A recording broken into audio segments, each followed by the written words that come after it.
I've been thinking a lot about seasons lately, particularly being in Melbourne in lockdown. I've had all the time in the world to just stare at the garden. And I've just got this new appreciation for the unique seasons and all that they bring. You've got autumn with the deciduous trees and the harvest that it brings. There's spring with the new beginnings and the fresh budding flowers. You've got summer, which I love, the warm glow of summer and the growth that encourages. And then there's the awkward cousin winter, the one no one wants around. Like, if there is one season that I struggle with the most, it's winter. It is gloomy, it is grey. I think the only vibe that I could probably take from a winter is possibly the fashion. But just like nature has these seasons, our life has this ebb and flow to it, these moments of real productivity and growth. And then these times that are really hard and cold, like winter. And I guess you could say that at the moment, our world is in this like perpetual winter. You don't have to turn on the news to know that we are in an unprecedented hard time. And it just feels like this winter is going on forever. So I thought it would make sense that I share this morning on the seasons of winter that we can walk through. Because even though we know that winter is cyclic, that winter doesn't last forever, sometimes when you're in the middle of it, it is hard to stay positive, to hold hope for the other side. But I follow a God of hope who holds hope for me, even when I don't have the energy. And I'm believing that today He's going to speak such encouragement into your walk, no matter what you are journeying through today. Because winter is not easy. But one thing is for sure, and that is that we all go through it. St. John of the Cross, in his famous piece, A Dark Night of the Soul, says it's not a matter of if, it's a matter of when. So we all go through winter, but we kind of all rather skip it, even though we know at some level that they're necessary. If I look back at my life, at the seasons that I got the most growth out of, or I learned the most from, they weren't necessarily seasons that I would choose to walk through. They weren't the most entertaining. But one thing I can see looking back is that God can do His greatest work in our hardest walks. God can do His greatest work in our toughest walks. But we don't like to talk about those walks. We don't love sharing stories of pain. And I think for me, it's because I just am so aware that there are so many people carrying so much, that are going through a lot, and people could say worse. But I just felt God say while I was preparing for this, for me to share my story, because He said to me, the hero of your story is not how impressive your pain is. It's the proximity of my presence. What I do know from the hard seasons that I have walked through and am walking through is that winter can feel like a lot of things. It can feel like pain. It can feel like hiding. It can feel like a numbness or a silence. It can feel like a stripping or a pruning. It can feel like desperation. It can feel hard. And I understand circumstances feeling hard when you're disobedient to God's voice. There is a divine logic to when God directs us, yeah? So, don't gamble your life away. It'll be hard for you. Or don't let substances control you. It will be hard for you. But sometimes through no fault of our own, circumstances are tough.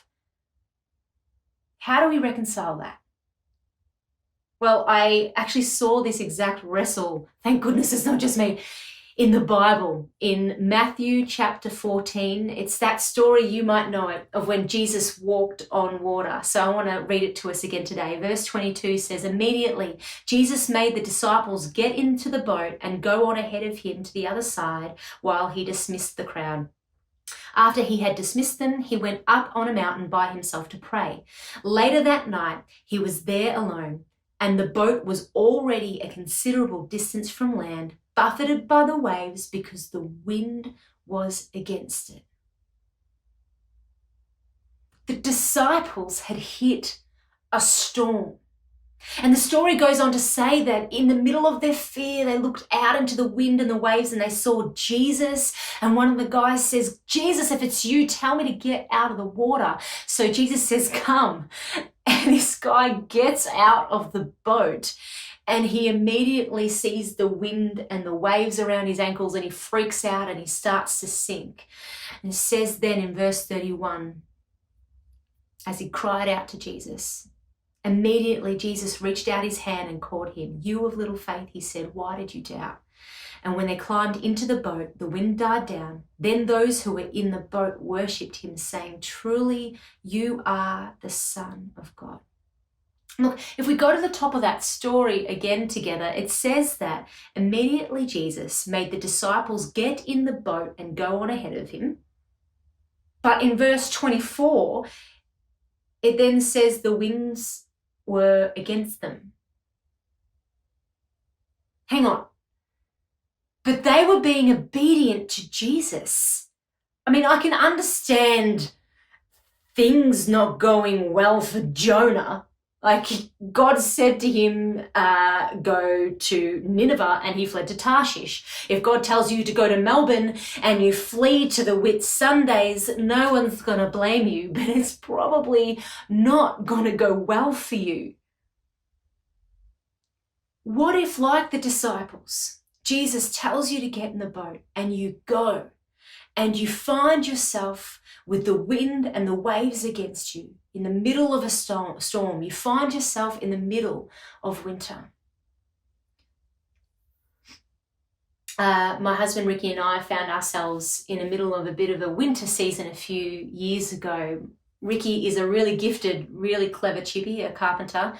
And as long as I'd known him for, since we were teenagers, he just knew that it wasn't what he wanted to do. And it wasn't that he wasn't thankful for the work, but after 14 years of that same wrestle, it started to weigh on him a bit. And he started to ask himself those questions about where he thought he wanted to be by that point. And so in order for him to avoid burnout, we decided that he would take some long service leave and have a rest. And so we did that. And the night before he was due to go back to work, he called me while I was at church and said, "Babe, can you bring home my tools?" Because he'd been doing some work at church. I was like, "Yeah, sweet, no worries." And I popped his tools in the car. And as I was driving home, I so distinctly heard God say to me, "Tell Ricky to put down his tools." Now, if you know me, God help us, I'm the practical one in the relationship. You know, when it comes to decisions, I like to have all the ducks lined up before we make a call, and I like to see the ledge before I make the faith leap. So, you know, I just found myself freaking out a little, going, God, great, love that for us, but have you thought of this? Or, are you really sure this is right for us because of this? Like, I was shining light on some perspective that God didn't have, but I felt so intensely him saying, "Tell Ricky to put down the tools." And I was so convicted by it that when I got home, I raced inside, I found him by the fire, and I was like, "Babe, God told me to tell you to put down the tools." And he just burst out laughing, because I didn't realize that for the past few months, he was sensing the same thing. And that night by the fire, he realized that time was ticking, and he said to God, "God, this is all great, but you're going to have to get Beth on board," because he knew it was a miracle that I would tell him to leave full-time work. No, just kidding. I can be faith-led, but we felt so convicted by it, and we knew that that meant for him to finish up with carpentry and start doing his own business, and we felt such a peace about it. So finally we felt that, like, After 14 years of this season, he finally told us to get in our boat and go.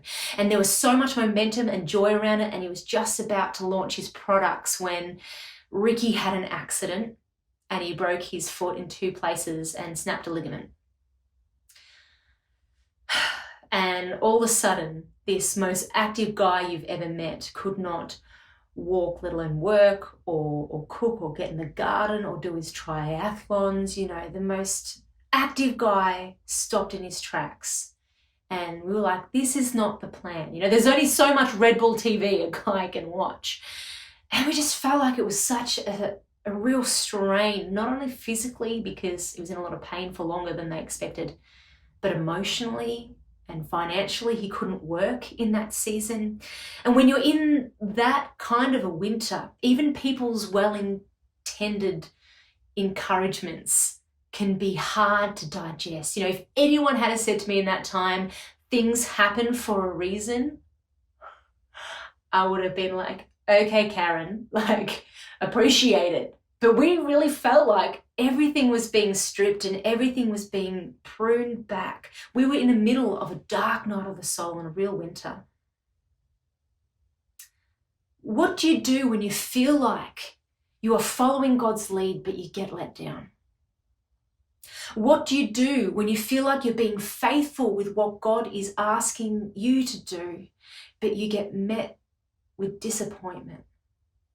What if, like the disciples, you feel like you're being obedient and you get in the boat and you go, often at a great cost, only to be met with the wind and the waves, to find yourself in the middle of a storm? Well, I derived a lot of encouragement from the story of Gideon in the Bible, so I want to take us there as well. And I think one of the reasons why I really resonate with the story of Gideon is because he was so fearful and so human. You know, he really struggled with the fact that God had called him to lead his people. And so in Judges chapter 6 and 7, the Bible talks about how God spoke to Gideon, who was afraid because he was about to face this battle with this horrible group of people called the Midianites. And he just kept asking God for a sign that God was in it. He's like, yep, God, I'm there, but I need a sign. And God would give him one. And he'd be like, great, good. Can I have another sign? And God would give him another one. And he was still petrified, which I can so resonate with and is so human. But I want to take you to Judges chapter 6, verse 2. He was so scared, and I don't blame him, because it's hard facing fear. And these verses really set up for us what he was facing. It says, the Midianites were so cruel that the Israelites made hiding places for themselves in the mountains, caves, and strongholds. Whenever the Israelites planted their crops, marauders from Midian, Amalek, and the people of the east would attack Israel. Camping in the land and destroying crops as far away as Gaza, they left the Israelites with nothing to eat, taking all the sheep, goats, cattle, and donkeys. Oh, can you imagine? Winter just makes you feel like you are left with nothing. You finally start paying off debt and your car breaks down. You finally get over an illness and you find yourself with an injury. And you know, Ricky and I just felt like, oh, we can't catch a break. Verse 5 says, these enemy hordes, coming with their livestock and tents, were as thick as locusts. They arrived on droves of camels too numerous to count, and they stayed until the land was stripped bare. So Israel was reduced to starvation by the Midianites. Then the Israelites cried out to the Lord for help. And I know, at Ricky and my darkest, lowest point, we felt like we were stripped bare. And sometimes it takes getting to that point to cry out to God. But in the middle of that barrenness and in the middle of that fear, God meets Gideon and he says this, chapter 7, verse 9, get up, go down against the camp because I'm going to give it into your hands. If you are afraid to attack, go down to the camp with your servant. If you're afraid, just head towards the fear. Like, just, if you're scared of something, just go visit it. Go have a little shop, have a little sniff around. That'll make it better. But like classic God, he tells Gideon to go towards his fear. Why? Because there are some things you can't get where you're safe. Some things we so hunger for, we have actually insulated ourselves and padded ourselves from. There are some measures of God we can't find in the party and the celebration. It can only be found on our knees. Who knows that in order for God to get courage to us, sometimes we need to be in a situation that requires courage. And in order for God to get patience to us, never pray for that, because we have to be in a situation that requires patience, but we hate that, right? We all want the victory without the conflict, or a sense of relief without the pressure, or the thrill of the view without climbing the mountain. But God says to Gideon, go into the enemy's camp. Because while he was there, Gideon overheard the enemy talking amongst themselves. And one guy talked about this trippy dream that he had. Legit, this is in the Bible. Had this dream where this loaf of bread rolled down the hill and smashed into their camp and completely destroyed it. And his friend was like, that's Gideon. That's the Israelites. That is God telling us that they have the victory. And Gideon, listening on, had his chest inflate. He was filled with courage. And it says he immediately bowed down and worshipped God and then went back to prepare for victory. Had Gideon stayed in his nice, warm, cozy tent, like I know he probably would have wanted to, just roasting marshmallows, he never would have known what they had in them. He never would have had the assurance of victory. There are some things we can't get where we're safe.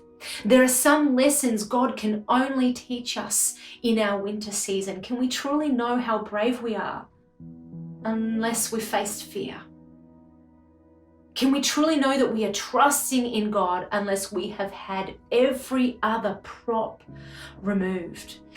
And if, like Ricky and I, you are in your winter season and you are finding it hard to digest, things happen for a reason and that there is a purpose to your pain. Because I can tell you, God didn't cause this to happen, but He can turn it around for your good.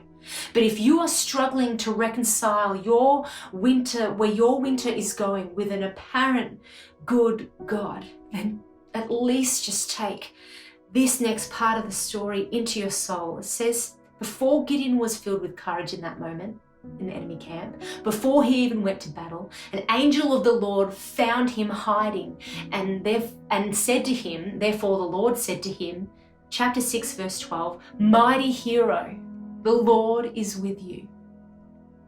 While he was hiding in the middle of his fear, the Lord reminds him who he is and says, mighty hero. In fact, twice he says, I am with you in verses 12 and 16. And verses 18 is what Ricky and I craved hearing the most, where he says, and I will stay here. The true hero of our winter seasons is the proximity of his presence, the permanence of his presence. He is near. And if you're going through something today, know that God meets you there. He finds you and he is saying to you today, mighty hero, I am with you and I ain't going anywhere. And I found proof of this. Let's go back to that story where the disciples got in the boat and were met with a storm, the story we started with. Can I ask what the true miracle of that story was? We know it wasn't the guy getting out of the boat, because that didn't really end too well. So the miracle wasn't the disciples' efforts. What was the true miracle in that story? What made the biggest difference in the middle of the disciples' storm? The answer can be found in Matthew 14 verse 32. It says, and when they climbed into the boat, the wind died down. The true miracle was that when Jesus got in the boat, there was peace.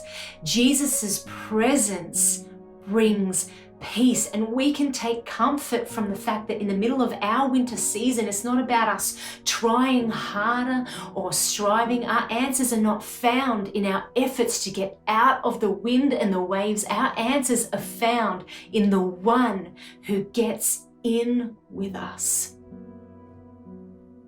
Looking back, Ricky and I can now see that our winter season was less of a cruel pause and more of a divine appointment that now enabled him to be living his dream job. He works for Gateway in the active ministries. And I know from personal experience that not every winter season has closure. And to be fair, in the middle of ours, we didn't have that either. It was so foggy, we didn't know what the next step was ahead of us, let alone claiming a purpose for it all. But what we do know, and what we can testify to, is that God was near. His presence brought us peace, and that He was able to take everything, every tear, every struggle, and use it for good. Let's pray. Father, I pray right now for anyone that's journeying through a winter season. I thank you that you are the God that is near. We thank you that your presence, you promise your presence brings peace. And I pray that wherever anyone is listening in from right now, that you would just meet them there. You would give them a sense of your peace in whatever they're journeying today, God. That you would remind them who they truly are, that you would speak courage to their souls. You will call them the mighty heroes that they are.